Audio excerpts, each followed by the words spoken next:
Picture this. You've just finished dinner, the sun is dropping behind a barn that's older than your grandparents', and you walk out your front door and leave it wide open. No deadbolt, no chain, no little app on your phone that pings you when a stranger steps onto your porch. You just walk away. And tomorrow, and the day after that, and for the next 40 years, that door stays unlocked. Now think about your own life for a second. Think about the last time you left your house without checking the lock, that little tug on the handle to make sure it caught. You can't remember, can you? Because for most of us, locking the door isn't a decision. It's a reflex. It's baked so deep into how we move through the world that we do it without thinking, the way you blink or swallow. And yet there are roughly 350,000 people living in the United States right now, in 28 different states, who have quietly opted out of that reflex entirely. The Amish. They don't lock their doors. A lot of them don't even own a lock. And here's the thing that should genuinely stop you in your tracks. It's not because they live in some magical crime-free bubble where nothing bad ever happens. It's not naivety. It's not that they've never heard of theft. It's something much stranger, much older, and honestly a little uncomfortable once you really sit with it.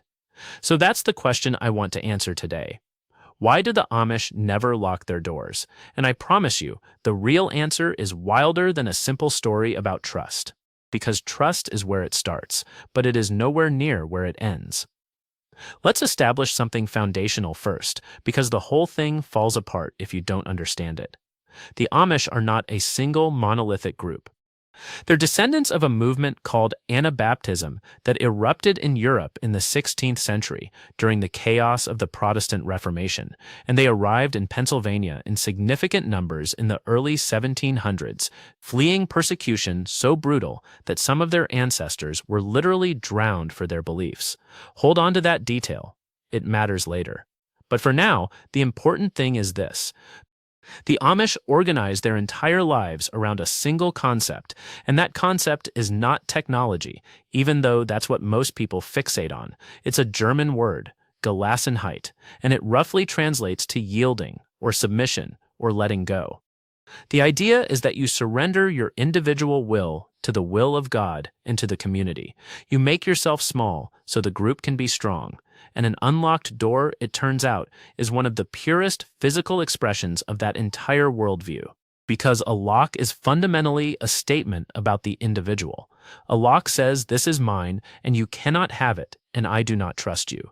A lock draws a hard line between me and you, and Gelassenheit is the deliberate erasure of that line.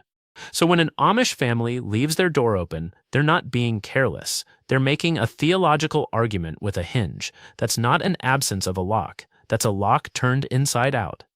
Now here's where it gets interesting. Because you could stop there and think, okay, it's a religious symbol, cute, moving on. But that would be missing the machine underneath, because faith alone doesn't keep a door safe. Something has to actually be happening in the real world to make an unlocked door a livable, sustainable, generation after generation choice. And that something is a structure so tight, so intricately woven, that a lock becomes almost mathematically unnecessary. Let me explain what I mean. In the average American suburb, do you know your neighbors? I mean, really know them. Do you know what they ate for breakfast? Whose cousin is sick? Who's behind on their harvest? Whose teenage son has been acting strange lately? Probably not. And that anonymity, that beautiful modern privacy we all cherish, is exactly the thing a burglar depends on.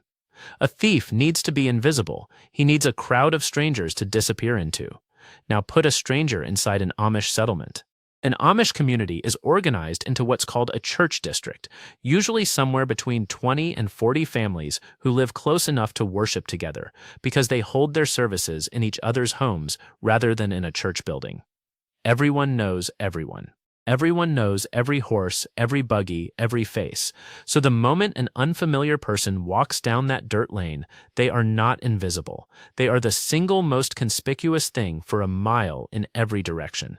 That's not a neighborhood. That's a nervous system. And every person in it is a nerve ending. Think about that for a second, because it completely reframes the whole thing. We tend to assume safety comes from barriers, walls, locks, alarms, the little sticker on the window that warns intruders you've got a security company on speed dial. The Amish achieve the same result with the exact opposite strategy. They achieve it through visibility, through the near total impossibility of doing anything unseen. And this is the part that I find genuinely fascinating because it flips a modern assumption on its head. We buy privacy to feel safe. They surrender privacy to be safe. Those are two completely opposite trades, and both of them are trying to solve the same problem. Your suburban fence and their open door are answers to the same question. They just went in opposite directions to get there. But even that, even the surveillance of 100 watchful eyes isn't the full picture, because you can watch a crime happen and still be robbed. Visibility catches you after the fact, so there has to be another layer, and there is. Let's talk about what happens when something goes wrong, because things do go wrong. The Amish are not saints living in a fairy tale. There is theft, there is fraud, there is tragically abuse, and we'll get to the darker side of all this because I refuse to paint a rosy picture that isn't real. But when a wallet goes missing or a tool disappears from a workshop, watch what does not happen. Nobody calls the police, not usually. And this is where the whole architecture of Amish life reveals its second great support beam. They do not participate in the outside justice system if they can possibly avoid it. There's a scriptural principle they draw from, a passage in the New Testament about not taking your brother to court before the ungodly, and they take it with deadly seriousness.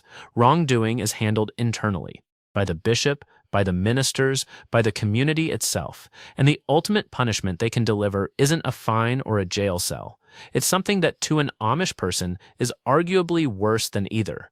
It's called midung, shunning, excommunication. Being cut off from the only world you have ever known, the only people who share your language, your faith, your entire way of understanding what a human life is for. Now think about what that does to the incentive to steal. In the outside world, a thief risks a temporary consequence and then melts back into anonymity. In an Amish community, a thief risks losing his entire universe. His family may not eat with him. His name may not be spoken. His salvation in his own belief hangs in the balance. That is not a deterrent. That is a black hole, and it makes the tiny reward of an unlocked door look absolutely insane by comparison. So now we've got three layers stacked up: a theology that treats the lock as a spiritual failure, a community so tightly knit that a stranger glows like a flare, and a system of consequence so total that stealing from your neighbor means annihilating yourself socially and spiritually. And you might think that's a complete answer. But here's where it gets complicated, because I've been telling you a story about how outsiders can't get in and insiders won't dare to steal. And both of those are true, but they miss something more profound, something that gets to the very heart of why the door is open in the first place. The open door isn't primarily about keeping bad people out, it's about letting good people in. Let that sit for a moment. In these communities, there's a practice sometimes called the Freundschaft, the web of extended kin and neighbors, and the assumption underneath it is radical. The assumption is that at any moment, a neighbor might need to walk into your home whether you're there or not, to borrow a tool during planting season, to leave a dish of food for a grieving family, to check on an elderly relative, to shelter from a sudden storm. If the door is locked, all of that stops. A locked door doesn't just keep out the thief, it keeps out the friend, the aunt, the neighbor bringing soup. And in a world without telephones ringing to announce every visit, without cars to make dropping by trivial, the unlocked door is the physical infrastructure of mutual aid. It's not a security flaw. It's a doorway, in the most literal possible sense, for a kind of help most of us have never experienced. Now here's a reversal that might surprise you. You'd assume a group this insular, this suspicious of the modern world, would be the most fortress-minded people on earth. Locks everywhere. Distrust of outsiders circle the wagons. But it's almost the opposite. When natural disaster strikes an Amish community, when a barn burns down, they don't file an insurance claim, because most of them don't carry commercial insurance at all. Instead, the community shows up, sometimes hundreds of people, and they rebuild the entire barn in a single day. You've probably seen the photos, that skeleton of fresh timber rising against the sky with dozens of men crawling over it like it's the most natural thing in the world. That's not charity. There's no word for that transaction in their world because it isn't a transaction. It's the same principle as the door. When you have surrendered the idea that your possessions are truly yours, when the group is the unit of survival rather than the individual, a lock stops making sense and a barn raising starts making perfect sense. They are the same belief expressed in wood and in hinges.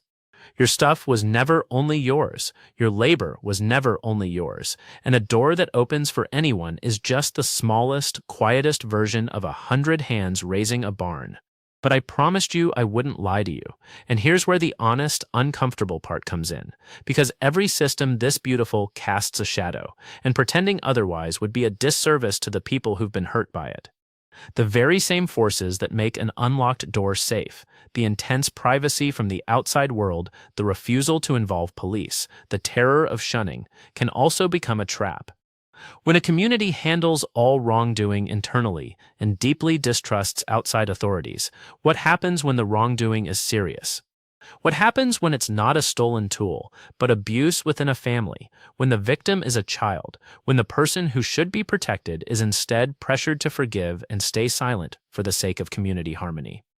There have been documented cases investigated by journalists and in some instances by law enforcement that finally got involved where that closed loop of internal justice failed catastrophically, where the same walls that keep the community safe also kept a predator hidden.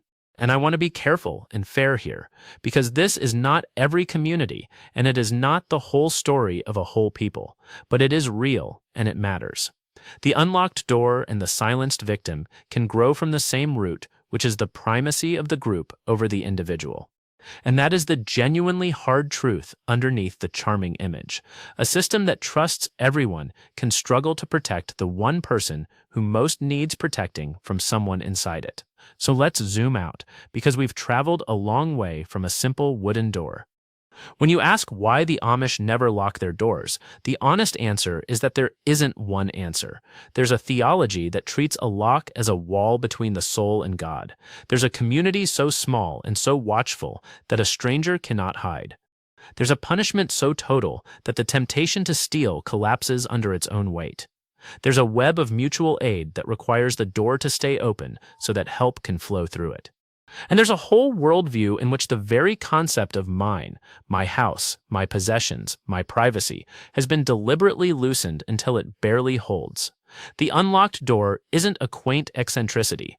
It's the visible tip of an entire iceberg of belief about what a human being owes to everyone around them. And here's the thing nobody tells you. That door isn't unusual because it's open. Historically, the door being locked is the strange part. For most of human existence, in most villages that have ever existed, in the settlements our ancestors built where everyone knew everyone, the lock was the anomaly. The lock is what appeared when strangers started outnumbering neighbors, when cities filled with people whose names you'd never learn. When the crowd became large enough for a person to vanish into, the lock is not the natural state of humanity. The lock is the technology of anonymity. And the Amish, in refusing it, aren't rejecting the modern world so much as remembering an older one we all came from, one that most of us have simply forgotten. So think about your own front door for a second. Really picture it. That deadbolt you turn without thinking, that reassuring click, that little ritual of separation you perform every time you leave. It's not protecting you from your neighbors, not really. Odds are you couldn't pick most of them out of a crowd. It's protecting you from the sheer scale of the anonymous world you live in, a world of millions of strangers, a world where trust doesn't scale, so we outsource it to steel and circuitry and the little glowing app on the wall. The Amish made a different bet. They bet that if you keep the world small enough, and the bonds tight enough, and the belief total enough, you can throw the lock away entirely and still sleep soundly with your door standing open to the night. Whether that's freedom or a cage depends entirely on which day you catch it, and probably on who you are inside it. But the next time you reach for your keys and you feel that automatic little tug on the handle just to be sure, I want you to notice it. That reflex you never chose. Because somewhere, right now, under the same stars, a family is walking away from an open door without a second thought, trusting in something we traded away so long ago that most of us don't even remember we ever had it.